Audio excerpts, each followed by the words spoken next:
ಬೆಂಗಳೂರು ಹೊರವಲಯ ಆನೇಕಲ್ ಪುರಸಭೆ ಅಧ್ಯಕ್ಷ ಮತ್ತೆ ಉಪಾಧ್ಯಕ್ಷ ಚುನಾವಣೆ ಅನಿರೀಕ್ಷಿತ ಫಲಿತಾಂಶ ಹೊರಬಿದ್ದಿದೆ.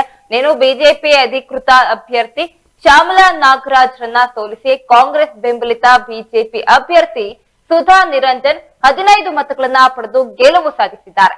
ಇದಕ್ಕೂ ಮೊದಲು ಮತ ಚಲಾಯಿಸುವುದಕ್ಕೆ ಮಾಜಿ ಸಚಿವ ಎ ನಾರಾಯಣ ಸ್ವಾಮಿ ಜೊತೆ ಬಂದ ಹಾಲಿ ಸಂಸದ ಡಾಕ್ಟರ್ ಮಂಜುನಾಥ್ ಕಾಂಗ್ರೆಸ್ ಕಾರ್ಯಕರ್ತರ ಆಕ್ರೋಶಕ್ಕೆ ಕಾರಣ ಆಗಿತ್ತು. ಎ ನಾರಾಯಣ ಸ್ವಾಮಿ ಜನಪ್ರತಿನಿಧಿ ಅಲ್ಲ, ಆದ್ರೂ ಸಹ ಪುರಸಭೆ ಅಂಗಳಕ್ಕೆ ಹೋಗೋದಕ್ಕೆ ಅವಕಾಶ ನೀಡಲಾಗ್ತಾ ಇದೆ ಅಂತ ಹೇಳಿ ರೊಚ್ಚಿಗೆದ್ದ ಕಾಂಗ್ರೆಸ್ ಕಾರ್ಯಕರ್ತರು ಕಾರನ್ನ ಅಡ್ಡಗಟ್ಟಿ ಆಕ್ರೋಶವನ್ನ ವ್ಯಕ್ತಪಡಿಸಿದ್ದಾರೆ. ಅಷ್ಟೊತ್ತಿಗೆ ಬಿಜೆಪಿ ಕಾರ್ಯಕರ್ತರು ಕೂಡ ಜಮಾಯಿಸಿದ್ದು ಪರಿಸ್ಥಿತಿಯನ್ನ ವಿಕೋಪಕ್ಕೆ ತಿರುಗಿದ್ದು ಪೊಲೀಸರು ಲಘು ಲಾಠಿ ಪ್ರಹಾರ ನಡೆಸಿ ಗುಂಪನ್ನ ಚದುರಿಸಿ ಪರಿಸ್ಥಿತಿಯನ್ನ ತಿಳಿಗೊಳಿಸಿದ್ದಾರೆ.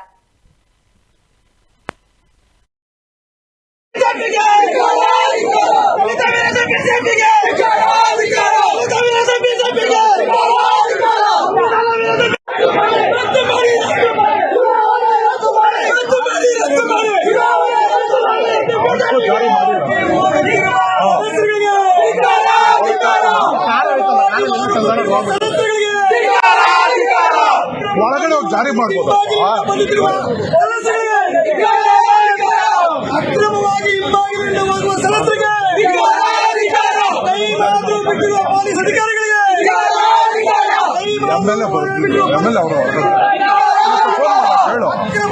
ಹೋಗಿರುವ ಸದಸ್ಯರಿಗೆ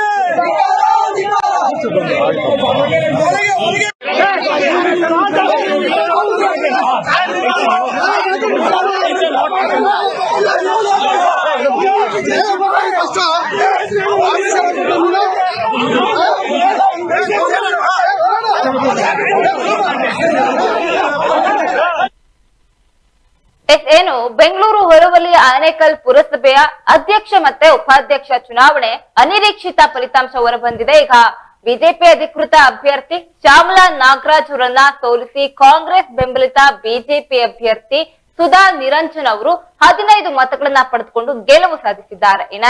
ಇದಕ್ಕೂ ಮೊದಲು ಮತ ಚಲಾಯಿಸುವ ವೇಳೆ ಮಾಜಿ ಸಚಿವರಾದಂತ ಎ ನಾರಾಯಣ ಸ್ವಾಮಿ ಜೊತೆ ಒಂದು ಹಾಲಿ ಸಂಸದ ಡಾಕ್ಟರ್ ಮಂಜುನಾಥ್ ಕಾಂಗ್ರೆಸ್ ಕಾರ್ಯಕರ್ತರ ಆಕ್ರೋಶಕ್ಕೆ ಕಾರಣ ಆಗುತ್ತೆ. ಈ ಒಂದು ಆಕ್ರೋಶದಿಂದ ಎ ನಾರಾಯಣ ಸ್ವಾಮಿ ಜನ ಪ್ರತಿನಿಧಿ ಅಲ್ಲ, ಆದ್ರೂ ಸಹ ಪುರಸಭೆ ಅಂಗಳಕ್ಕೆ ಯಾಕೆ ಅವರಿಗೆ ಹೋಗೋದಕ್ಕೆ ಅವಕಾಶವನ್ನ ನೀಡ್ತಾ ಇದ್ದೀರಿ ಅಂತ ಹೇಳಿ ರೊಚ್ಚಿಗಿದ್ದ ಕಾಂಗ್ರೆಸ್ ಕಾರ್ಯಕರ್ತರು ಕಾರನ್ನ ಅಡ್ಡಗಟ್ಟಿ ಆಕ್ರೋಶವನ್ನ ವ್ಯಕ್ತಪಡಿಸಿದ್ದಾರೆ. ನೀವು ನೋಡ್ತಾ ಇದ್ದೀರಾ ದೃಶ್ಯಾವಳಿಗಳಲ್ಲಿ ಯಾವ ರೀತಿ ತಮ್ಮ ಆಕ್ರೋಶವನ್ನ ವ್ಯಕ್ತಪಡಿಸ್ತಾ ಇದ್ದಾರೆ, ಹೇಗೆಲ್ಲ ಗಲಾಟೆ ಮಾಡ್ತಾ ಇದ್ದಾರೆ ಅಂತ ಹೇಳಿ. ಈ ಒಂದು ಪರಿಸ್ಥಿತಿಯನ್ನ ಪೊಲೀಸರು ಒಂದಷ್ಟು ವಿಕೋಪಕ್ಕೆ ತಿರುಗಬಾರದು, ಮತ್ತೆ ಅವರ ಒಂದು ಕೈ ತಪ್ಪಿ ಹೋಗುತ್ತೆ ಈ ಒಂದು ಪರಿಸ್ಥಿತಿ. ಆದ ಕಾರಣ ಪೊಲೀಸರು ಲಘು ಲಾಠಿ ಪ್ರಹಾರವನ್ನ ನಡೆಸಿ ತದನಂತರ ಗುಂಪನ್ನ ಚದುರಿಸಿ ಪರಿಸ್ಥಿತಿಯನ್ನ ತಿಳಿಗೊಳಿಸ್ತಾ ಇದ್ದಾರೆ. ಇದು ಬಿಜೆಪಿ ಮತ್ತೆ ಕಾಂಗ್ರೆಸ್ ಕಾರ್ಯಕರ್ತರು ಈ ತರ ಒಂದಷ್ಟು ಅನಿರೀಕ್ಷಿತವಾಗಿ ಯಾಕೆ ಈ ತರ ಕಂಡಲ್ಲಿ ಪದೇ ಪದೇ ಒಂದಷ್ಟು ಜಗಳಗಳನ್ನ ತೆಗಿತಾರೆ, ಆ ಒಂದು ಪರಿಸ್ಥಿತಿಯನ್ನ ಯಾಕೆ ಅಷ್ಟೊಂದು ವಯೋಮಿತಿಗೆ ತೆಗೆದುಕೊಂಡು ಹೋಗ್ತಾರೆ ಅಂತ ಪೊಲೀಸರು ಇದೀಗ ಲಾಠಿ ಪ್ರಹಾರ ಮಾಡಿದ ಬೆನ್ನಲ್ಲಿ ಎಲ್ಲರೂ ಸಹ ಗುಂಪಲ್ಲಿ ಚದುರಿ ಹೋಗ್ತಾರೆ. ತದನಂತರ ಆ ಒಂದು ಪರಿಸ್ಥಿತಿಯನ್ನ ಅವರು ವಿಕೋಪಕ್ಕೆ ತಿರುಗ್ತಾ ಇದ್ದ ವೇಳೆ ಆ ಗುಂಪನ್ನ ಚದುರಿಸಿ ಪರಿಸ್ಥಿತಿಯನ್ನ ತಿಳಿಗೊಳಿಸ್ತಾ ಇದ್ದಾರೆ. ನೀವು ನೋಡ್ತಾ ಇದ್ದೀರ ದೃಶ್ಯಾವಳಿಗಳಲ್ಲಿ ಯಾವ ತರ ನೂಕುಲ ಆಗ್ತಾ ಇದೆ. ಆ ಒಂದು ಕಾರನ್ನ ಅಡ್ಡಕಟ್ಟಿ ಎ ನಾರಾಯಣ ಸ್ವಾಮಿ ಅವರು ಜನಪ್ರತಿನಿಧಿ ಅಲ್ಲ, ಆದ್ರೂ ಸಹ ಯಾಕೆ ಪುರಸಭೆ ಅಂಗಳಕ್ಕೆ ಅವ್ರನ್ನ ಹೋಗೋದಕ್ಕೆ ಅವಕಾಶ ನೀಡ್ತಾ ಇದ್ದೀರಿ ಅಂತ ಹೇಳಿ ಕಾಂಗ್ರೆಸ್ ಕಾರ್ಯಕರ್ತರು ಕಾರನ್ನ ಕೂಡ ಅಡ್ಡಗಟ್ಟಿ ಆಕ್ರೋಶವನ್ನ ವ್ಯಕ್ತಪಡಿಸ್ತಾ ಇದ್ದಾರೆ. ಏನಾದ್ರೂ ಹೆಚ್ಚು ಕಡಿಮೆ ಆಗ್ಬಿಡುತ್ತೆ ಅನ್ನೋ ಒಂದು ಸಂಕಷ್ಟದಲ್ಲಿ ಸಿಲುಕಿಕೊಂಡ ಪೊಲೀಸರು ಲಾಠಿ ಪ್ರಹಾರವನ್ನ ಮಾಡಿದ ತಕ್ಷಣ ಎಲ್ಲರೂ ಅಲ್ಲಿಂದ ಓಡಿ ಹೋಗಿದ್ದಾರೆ. ಆ ಒಂದು ಪರಿಸ್ಥಿತಿಯಲ್ಲಿ ಆ ಒಂದು ವಾತಾವರಣವನ್ನ ಲಾಠಿಯಿಂದನೇ ತಿಳಿಗೊಳಿಸ್ಬೇಕು ಅಂತ ಹೇಳಿದ್ರೆ ಏನು ಮಾಡಕ್ ಆಗೋದಿಲ್ಲ. ಸದ್ಯಕ್ಕೆ ಆ ಒಂದು ವಾತಾವರಣವನ್ನ ಲಘು ಲಾಠಿ ಪ್ರಹಾರದಿಂದ ಪೊಲೀಸರು ತಿಳಿಗೊಳಿಸಿದ್ದಾರೆ.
ಬಿಡಬೇಡ, ಈ ಮೊಬೈಲ್ ಇಟ್ಕೊಳ್ಳೋದು ಬಿಡಬೇಡ.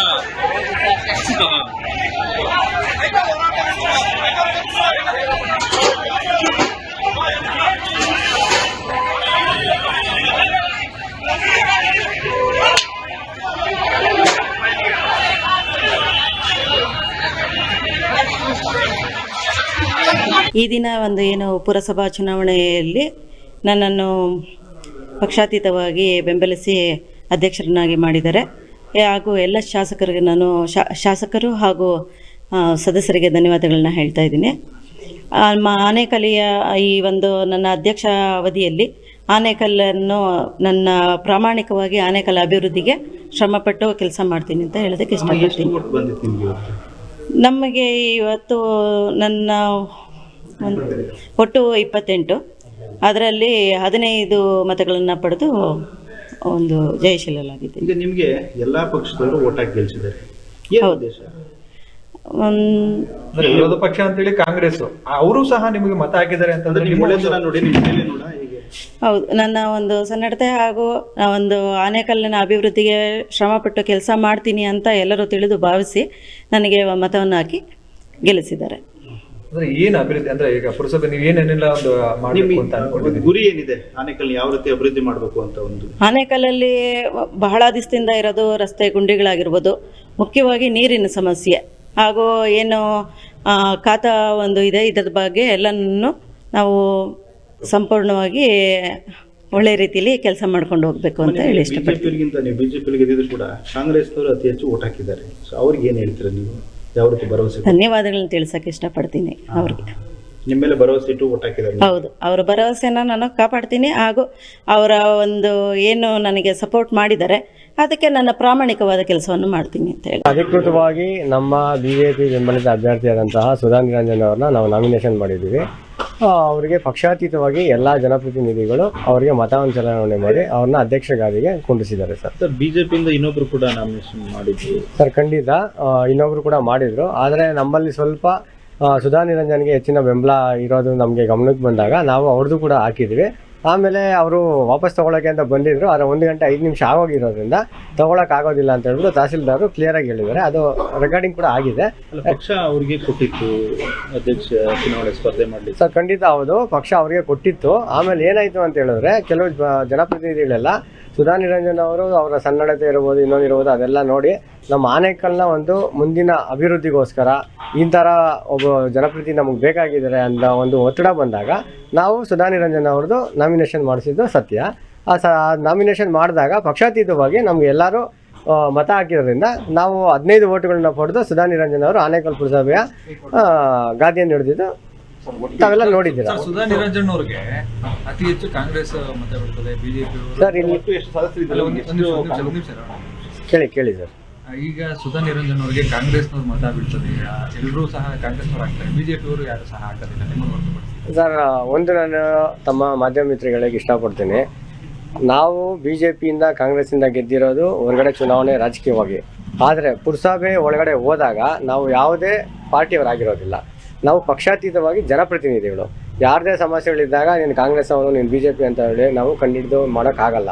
ಸೊ ನಮಗೆ ನಾಮಿನೇಷನಲ್ಲಿ ಕೂಡ ಯಾವುದೇ ಇಂಥ ಪಕ್ಷದ ಅಭ್ಯರ್ಥಿ ಅಂತ ನಾವೆಲ್ಲೂ ಬರ್ದಿರೋದಿಲ್ಲ. ಸುಧಾ ನಿರಂಜನ್ ಅಷ್ಟೇ ನಾವು ಬರ್ದಿರ್ತೀವಿ. ಸುಧಾ ವಿ ಅಂತ ಅಷ್ಟೇ ಇರುತ್ತೆ. ಅದು ಬಿಟ್ಟರೆ ನಾನು ಕಾಂಗ್ರೆಸ್ ಅಭ್ಯರ್ಥಿ, ಕಾಂಗ್ರೆಸ್ಸಿಂದ ಆಗ್ತಾಯಿದ್ದೀನಿ, ಬಿಜೆಪಿಯಿಂದ ಆಗ್ತಾಯಿದ್ದೀನಿ, ಈ ಥರ ಏನೂ ಇರೋದಿಲ್ಲ. ಅದೆಲ್ಲನೂ ನಾವು ಹೊರಗಡೆ ಯಾವಾಗ ಪುರಸಭೆಯಿಂದ ಆಸೆ ಬರ್ತೀವಲ್ವಾ, ಆವಾಗ ನೀವು ಬಿಜೆಪಿನ ಕಾಂಗ್ರೆಸ್ ಅಂತ ಮಾತಾಡ್ತೀವಿ. ಅಲ್ಲೇ ಒಳಗಡೆ ಹೋದಾಗ ಪಕ್ಷಾತೀತವಾಗಿ ನಮ್ಗೆ ಬೆಂಬಲ ಕೊಟ್ಟಿದ್ದಾರೆ. ಸರ್, ನಿಮ್ಮ ವರಿಷ್ಠರೇನೆ ಒಬ್ಬ ಅಭ್ಯರ್ಥಿನ ಇದು ಮಾಡ್ತಾರೆ ಅಧ್ಯಕ್ಷರು, ಇದಕ್ಕೆ ನೀವು ಅದನ್ನು ಧಿಕ್ಕರಿಸಿ ಅವ್ರ ಮಾತಿಗೆ ಒಂದು ಗೌರವ. ಸರ್, ನಾನು ಈಗಾಗಲೇ ತಮಗೆ ಒಂದು ಮಾಹಿತಿಯನ್ನು ಕೊಟ್ಟೆ ಆಗಲೇ ಪ್ರೆಸ್ ಮೀಟಲ್ಲಿ. ಇದೊಂದು ರಾಜಕೀಯದಲ್ಲಿ ಒಂದು ಚದುರಂಗದ ಆಟ ಇರುತ್ತೆ. ಒಂದು ಪಾನ್ ಮೂವ್ ಮಾಡೋಕೆ ಹೋದಾಗ ಇನ್ನೊಂದು ಪಾನ್ ಮೂವ್ ಮಾಡಿದ್ರೆ ತುಂಬ ಪ್ಲಸ್ ಆಗುತ್ತೆ ಅನ್ನೋದಿತ್ತು. ಆ ಪಾನ್ ಎಲ್ಲೋ ಮೈನಸ್ ಆಗುತ್ತೆ ಅನ್ನೋದು ನಮಗೆ ಬಂದಾಗ ಅದನ್ನು ಆ ಪಾನ್ನ ಬಿಟ್ಟು ನಾವು ಇನ್ನೊಂದು ಪಾನ್ನ ಮೂವ್ ಮಾಡಿದಾಗ ನಂಬರ್ ಗೇಮಲ್ಲಿ ನಾವು ಜಯ ಸಾಧಿಸಿದ್ವಿ. ಸರ್, ಪಕ್ಷದ ವರಿಷ್ಠರಿಗೆ ಏನು ಮರ್ಯಾದೆ ಕೊಟ್ಟಾಗ ಸರ್? ಯಾವ MP ಅವರೇ ಖುದ್ದು ಬರ್ತಾರೆ, MP ಅವರು ಅವರ ಸೂಚಿಸಿದಂತ ಅವರು ಇದು ಮಾಡಿದಂತ ಅಭ್ಯರ್ಥಿ ಮತ ಹಾಕ್ತಾರೆ. ಎಂತ ಗೌರವ ಸೂಚಿಸಿದಂಗೆ ಆಯ್ತು. ಸರ್, ನಾವು ಹಿರಿಯರ ಮಾರ್ಗದರ್ಶನದಲ್ಲೇ ಹೋಗ್ತಾ ಇರೋವಂಥದ್ದು. ಕೆಲವೊಂದು ಸಾರಿ ಅಚಾತುರ್ಯದಿಂದನೋ ಇಲ್ಲ ಅಂತ ಹೇಳಿದ್ರೆ ನಂಬರ್ ಗೇಮ್ ಬೇಕು ಅಂತಾದಾಗ ಈ ಥರ ಒಂದು ಸಣ್ಣ ಪುಟ್ಟದು ಬದಲಾವಣೆಗಳಾದಾಗ ಅವ್ರಿಗೂ ಸಮಸ್ಯೆ ಗೊಂದಲಗಳಾಗಿರುತ್ತೆ. ನಾನು ಅದ್ರ ಬಗ್ಗೆ ನಾನು ಕ್ಷಮೆ ಕೇಳ್ತೀನಿ ಅವ್ರಿಗೆ. ಅದು ಬಿಟ್ಟು ಪಕ್ಷಾತೀತವಾಗಿ ನನಗೆ ಅಧಿಕಾರವನ್ನು ಜವಾಬ್ದಾರಿಯನ್ನು ಕೊಟ್ಟು ಒಂದು ಊರಿಗೆ ಒಳ್ಳೇದಾಗಲಿ ಅಂತ ಕೊಟ್ಟಾಗ ಜನಪ್ರತಿನಿಧಿಗಳು ನಾವು ಗೌರವ ಕೊಟ್ಟಂಗೆ ಅಲ್ವಾ, ಅದನ್ನು ನಾವು ಅವ್ರಿಗೆ ಅಗೌರವ ಸೂಚಿಸಿದ್ದೀವಿ, ಅದೆಲ್ಲ ಸತ್ಯಕ್ಕೆ ದೂರವಾದ ಮಾತು ಸರ್. ಪಕ್ಷ ಮತ್ತೆ ಹಿರಿಯ ನಾಯಕರು ವಿಪ್ಪು ಒಟ್ಟು ಎಷ್ಟು ಸದಸ್ಯ ಬಲ ಇತ್ತು, ಎಷ್ಟು ಓಟ್ ತಗೊಂಡ್ರು? ಸರ್ ಟೋಟಲ್ಲು ನಮ್ಮದು 27 ಇದ್ದಿದ್ದು, ಅದರಲ್ಲಿ ಒಂದು ಡೆತ್ ಆಗಿದ್ದರಿಂದ 26 ಇತ್ತು, ಮತ್ತು ಒಂದು MLA ಮತ್ತು ಒಂದು MP ಬರುತ್ತೆ, 28 ಇದೆ. 28ರಲ್ಲಿ 15 ನಮಗೆ ಅಧ್ಯಕ್ಷ ಸ್ಥಾನಕ್ಕೆ ಬಂತು, 13 ವಿರೋಧ ಆಗಿದೆ ಸರ್. ಸರ್ ಮತ್ತೆ ಚುನಾವಣೆ ಸಂದರ್ಭದಲ್ಲಿ ತಳ್ಳಾಟ ನೂಕಟ್ಟ ಗಲಾಟೆ ಕೂಡ ಆಗುತ್ತೆ, ಏನು ವಿಚಾರ? ಸರ್ ಅದು ನಾವು ಒಳಗಡೆ ಇದ್ವಿ, ಅದ್ರ ಮಾಹಿತಿ ನನಗೇನು ಇಲ್ಲ, ದಯವಿಟ್ಟು ಅದನ್ನು ನಾನು ತಿಳ್ಕೊಂಡು ನಿಮಗೆ ಖಂಡಿತ ನಾನು ವಿಚಾರಿಸ್ತೀನಿ. ಸರ್, ಪಕ್ಷ ಮತ್ತೆ ಏನಾದ್ರು ಹಿರಿಯರು ವಿಪ್ ಜಾರಿ ಮಾಡೋದಾಗ್ಲಿ ಏನಾದ್ರು ಕ್ರಮ ಆಗ್ತದೆ ಈ ತರ ನಮ್ಮ ಸರ್ ಅದು ಸದ್ಯಕ್ಕೆ ನನಗೂ ಏನು ಗೊತ್ತಿಲ್ಲ, ಯಾಕಂದರೆ ನನಗೆ ಯಾವುದೋ ವಿಪ್ಪು ನಾನು ತೊಗೊಂಡಿರಲಿಲ್ಲ. ಮುಂದಿನ ದಿನಗಳಲ್ಲಿ ಏನಾದರೂ ಪಕ್ಷ ಏನಾದರೂ ಕೇಳಿದ್ರೆ ಅದಕ್ಕೆ ಸಮಂಜಸವಾದ ಉತ್ತರವನ್ನು ನಾನು ಕೊಡಬಲ್ಲೆ ಸರ್. ಆಮೇಲೆ ಇನ್ನೊಂದು ನಾನು ವಿಚಾರ ಹೇಳೋದೇನು ಅಂತ ಹೇಳಿದ್ರೆ, ನಾವು ಯಾವುದೇ ಕಾಂಗ್ರೆಸ್ ಅಭ್ಯರ್ಥಿ ನಾವೇನು ಓಟ್ ಹಾಕಿ ನಾವೇನು ಗೆಲ್ಸಿದಂತಲ್ಲ, ನಮ್ಮ BJP ಅಭ್ಯರ್ಥಿನ ನಾವು ಗೆಲ್ಸ್ಕೊಂಡ್ ಬಂದಿದ್ದೀವಿ. ಈಗ ಬೇರೆ ನಾವೇನು ಯಾವುದೋ ನಮ್ಮ ಪಕ್ಷದ್ರೋಹ ಅಂತ ನಾವು ಯಾವುದೂ ಮಾಡಲಿಲ್ಲ, ನಮ್ಮ ಅಭ್ಯರ್ಥಿನ ನಾವು ಗೆಲ್ಸ್ಕೊಂಡ್ ಬಂದಿದ್ದೀವಿ. ಈಗ ಅಧ್ಯಕ್ಷರು ಬಿಜೆಪಿ, ಉಪಾಧ್ಯಕ್ಷರು ಕಾಂಗ್ರೆಸ್ ಅಂತ. ಹೌದು ಎಷ್ಟು ಓಟ್ ಆಯ್ತು ಸರ್? ಸೇಮ್ ಅವ್ರು ನಮಗೆ ಅಧ್ಯಕ್ಷರಿಗೆ 15 ಓಟ್ ಬಂದಿದೆ, ಅವರು ಉಪಾಧ್ಯಕ್ಷರಿಗೂ 15 ಓಟ್ ಬಂದಿದೆ. ಇಲ್ಲಿ ಲಾಜಿ ಇತ್ತು ಅಂತ ಅಧ್ಯಕ್ಷರಿಗೆ ನೀವು ಮಾಡಿ ಉಪಾಧ್ಯಕ್ಷರಿಗೆ ನಾವು ಮಾಡ್ತೀವಿ ಅನ್ನೋದು ಮಾತುಕತೆ ಆಗಿತ್ತು. ಲಾಬಿ ಏನಾದ್ರು ಆಯ್ತಾ? ಸರ್ ಇಲ್ಲಿ ಉಪಾಧ್ಯಕ್ಷರಿಗೆ ನಮಗೆ ಬೇರೆ ಒಂದು ಹೆಸರು ಬಂದಿತ್ತು, ಅದು ಕೂಡ ಆ ಬೇರೆ ಅವ್ರದ್ದು ಹೆಸರು ಬಂದಿತ್ತು, ಅದು ಬೇಡ ಅಂತ ಹೇಳ್ಬಿಟ್ಟು ಬೇರೆ ಒಂದು ಹೆಸರಿಂದ ನಾವು ಅವ್ರನ್ನ ಉಪಾಧ್ಯಕ್ಷ ಸ್ಥಾನಕ್ಕೆ ನಾವು ಆಯ್ಕೆ ಮಾಡ್ಕೊಂಡಿದ್ವಿ ಅಷ್ಟೇ ಸರ್. ಇದು ಆಂಟಿ ಬಿಜೆಪಿನ ಇಲ್ಲ ಆಂಟಿ ಏನಾದ್ರು